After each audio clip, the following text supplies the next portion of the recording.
لیکن گھر کی عظمت یہ تھی کہ جبرائیل و میکائیل مقرر ہوئے تھے کہ ان بچوں کی گہوا جنبانی کریں، ان کا جھولا جھلائیں۔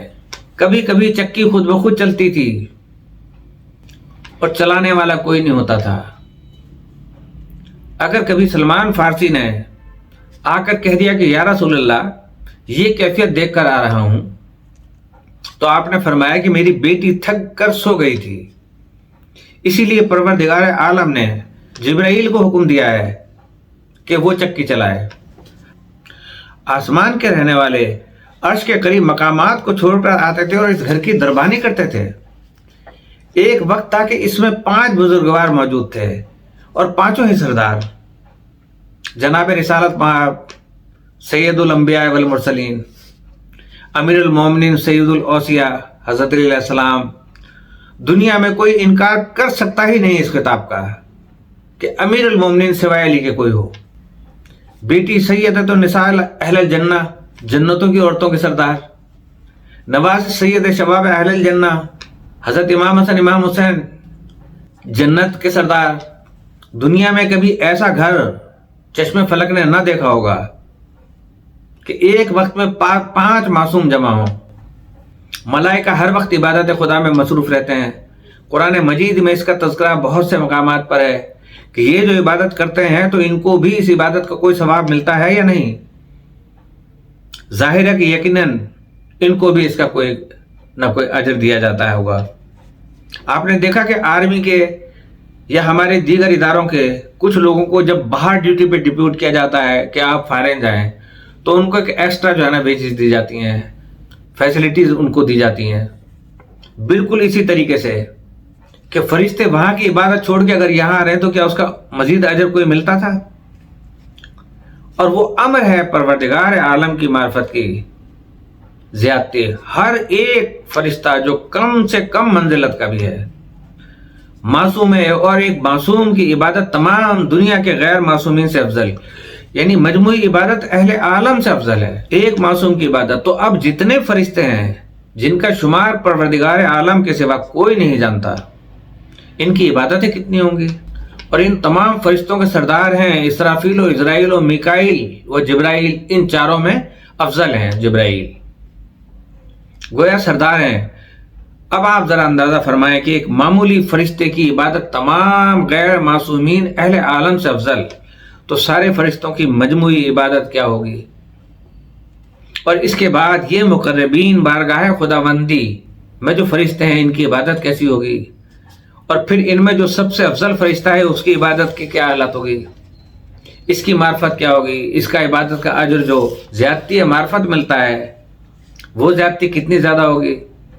اس کا تصور ہمارے لیے تو محال عقلی ہے، ہم نہیں عقل سے اندازہ لگا سکتے۔ اب اندازہ فرمائے وہ محو عبادت پروردگار عالم ہے، عرش کے پاس، صاحب عرش کے پاس رہتا ہے، کتنی بڑی عبادت ہے، اور اس عبادت کا کتنا بڑا اجر ہوگا، اور کتنا استغراق ہوگا، کتنا غرق ہوگا اس عبادت میں جبرائیل کو۔ اب اگر اس استغراق کو، اس محویت کو توڑا جائے اور اس سے یہ کہا جائے کہ فلاں جگہ چلے جاؤ، تو اس چلے جانے میں اس استغراق کی عبادت سے کچھ نہ کچھ تو زیادہ اس کو اجرت ملے گی، کیونکہ اگر اجر کم ہو تو وہ منظور کیسے کرے گا اور خوش کیسے ہوگا؟ لہذا اس طرف آنا زیادہ ہی ثواب رکھتا ہے، تبھی تو خوشی سے آئے گا۔ وہاں سے وہ ہٹایا جاتا اور حکم دیا جاتا کہ جاؤ حسنین کی گہوا جنبانی کرو۔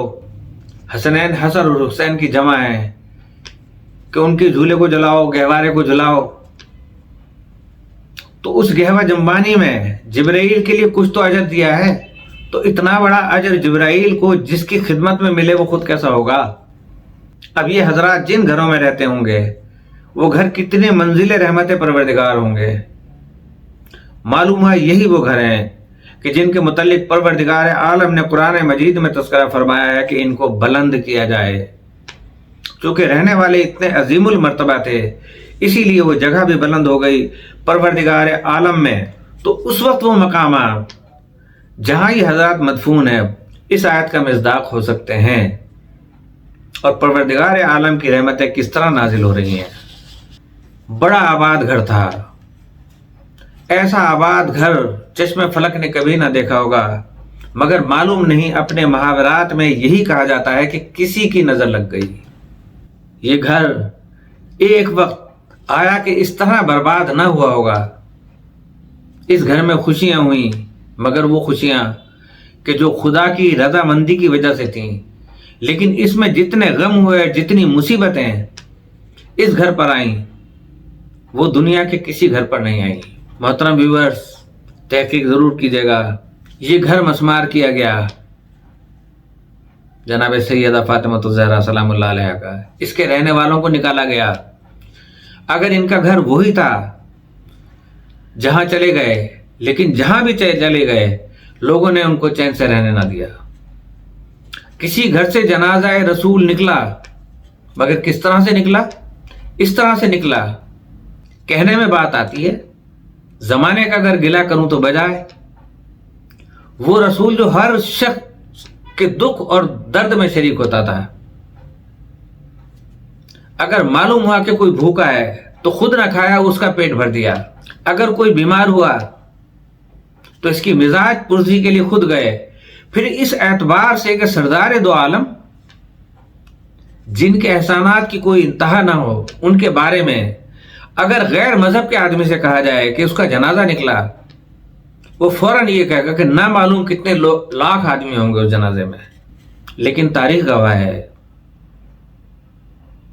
کہ جنازہ اس طرح نکلا کہ سوائے اپنے چند آدمیوں کے کوئی جنازے میں نہ تھا۔ نبی کریم صلی اللہ علیہ وسلم کے آقائے نامدار، بادشاہ کون و مکان، معلوم ہے آپ کو؟ پوچھیں مجھ سے، میں کتابوں کے حوالے دوں گا۔ اس کے بعد یہی گھر تھا۔ 2-3 دن کے بعد جناب سیدہ قبر پہ پہنچی ہیں بابا کے، تو یہ کہتے ہوئے پہنچی ہیں کہ بابا میں اب وہ فاطمہ نہیں ہوں جو آپ کے زمانے میں تھی۔ کاش کوئی اتنا کہہ دیتا کہ فاطمہ تمہارے بابا کا انتقال ہو گیا ہے، ہمیں رنج ہے۔ کاش فاطمہ کے دروازے پر آ کر لوگ یہ کہہ دیتے کہ فاطمہ تمہارے باپ کے اٹھ جانے کا ہمیں بہت افسوس ہے کہ جو تمام عالمین کا سرداروں کا نبی تھا، نبی آخر زمان تھا، تمہارے بابا تھے، یہ وہی بابا تھا کہ جو آپ کو کہا کرتے تھے کہ فاطمہ بذت و منی کے فاطمہ میرے جگر کا ٹکڑا ہے، جس نے اسے تکلیف دی اس نے مجھے تکلیف دی۔ کسی نے نہیں کہا کہ بہت افسوس ہے۔ ذرا بتلائیے تو صحیح کہ جس کی حالت یکایک اتنی منقلب ہو گئی ہو، اس طرح تڑپ گئی ہو، اس پر کیا کچھ نہ گزری ہوگی۔ کیا میں عرض کروں، جانوروں پر اثر پڑا، طیور پر اثر پڑا، پرندوں پر۔ وہ اونٹنی کے جس پر جناب رسالت آپ صلی اللہ علیہ وسلم سوار ہوا کرتے تھے، آپ کے انتقال کے بعد اس نے کھانا پینا چھوڑ دیا۔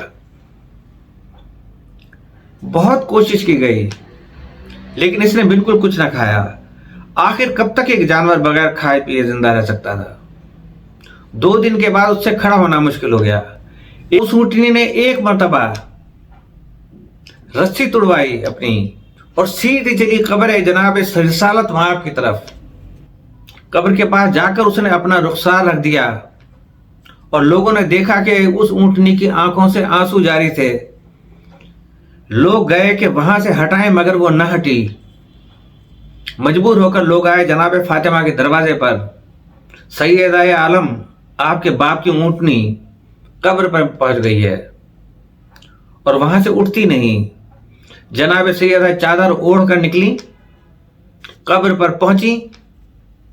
جب اس نے دیکھا کہ شہزادی آ گئی ہیں، آپ نے اشارہ کیا، فوراً اٹھ کھڑی ہوئی، اپنی جگہ واپس آ گئی۔ جناب سیدہ اپنے حجرے میں آ گئیں۔ تھوڑی دیر کے بعد یہ اونٹنی پھر وہیں گئی، یعنی ایک بے قراری کا عالم تھا اونٹنی میں۔ آخر یہ ہوا کہ کئی مرتبہ اسی طرح سے گئی اور جناب سیدہ لے آئیں۔ بعض لوگوں نے چاہا کہ اسے ذبح کر ڈالیں۔ جناب سیدہ نے فرمایا کہ وہ اونٹنی کہ جو اتنی محبت کرتی ہے میرے باپ سے، کبھی بھی ذبح کہ تکلیف دینی گوارا نہیں کروں گی۔ وہ اسی طرح مر گئی اور اسے دفن کروایا گیا۔ دیکھا آپ نے جناب رسالت مآب کے اڑ جانے کا جانوروں پر یہ اثر پڑا تھا۔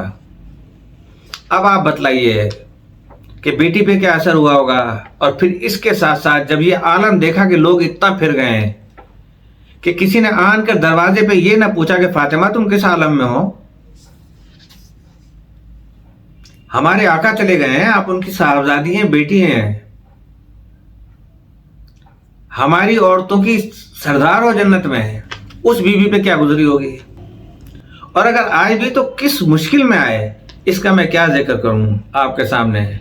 جناب سیدہ گھر میں بیٹھ کر فریاد کر رہی تھی کہ بابا ذرا دیکھیے تو صحیح میرے دروازے کی کیا حالت ہو گئی ہے، توڑ دیا گیا تھا۔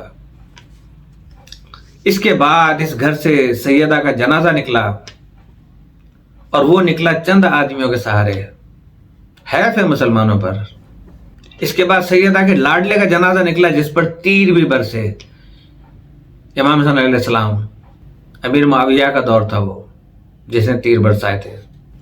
آخر میں ایک جنازہ گھر سے تو نہیں لیکن اس گھر میں رہنے والوں کا جنازہ یوں نکلا کیا، اٹھانے والا ہوتا تو نکلتا۔ کتابوں میں آیا ہے کہ تیروں نے جنازہ اٹھایا۔ جناب رسالت مآب کا انتقال ہوا تو فاطمہ زہرا گھر میں تھیں، امیر المومنین موجود تھے، حسنین موجود تھے، تسلی دینے کے لیے بنی ہاشم کے کچھ لوگ موجود تھے۔ حسین جب شہید ہوئے تو ان کی بہن بیٹی کو کوئی تسلی دینے والا نہیں تھا۔ تسلی کو تو جانے دیجئے، ایک چھوٹی سی بچی تھی، وہ اگر اپنے باپ کو یاد کر کے روتی تھی کون سا گناہ ہو گیا، اس کو بھی سمر نے تماچے مارے جس کا نام سکینہ تھا۔ محترم ویورز، دیر بہت ہو گئی ہے، اللہ پاک ہم سب کو سیرت جناب سیدہ فاطمہ الزہرا سلام اللہ علیہا اور حضور اکرم اور ان کے آل کے نقش قدم پہ چلنے کی توفیق عطا فرمائے، اور جہاں جہاں ہمارے مسلمان بھائی پریشان ہیں ان کی پریشانیوں کو دور فرمائے۔ آمین ثم آمین۔ السلام علیکم ورحمۃ اللہ وبرکاتہ۔